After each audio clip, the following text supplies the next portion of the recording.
JDCap26 here, Tips and Repairs and Hobbies, and we've got a little printer tip here I'm going to show you. I'm going to show you in the next part of this video.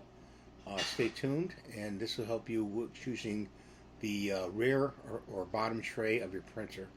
This is for a G7020 Canon, so let's watch the video. You want to go down here to Media and Quality, okay? Feed from, okay? You want to feed from either main tray or rear tray. So you select either one, okay? If you're on the rear tray, you select rear tray, okay? And media type, plain paper, okay? Plain paper.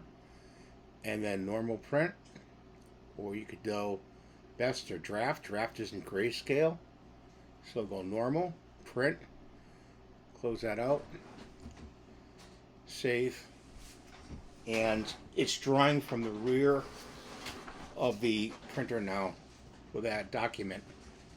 Okay, that's how you select your tray. So I wanted to point that out to you, and I hope this helps you. And have a good day. Thanks for watching.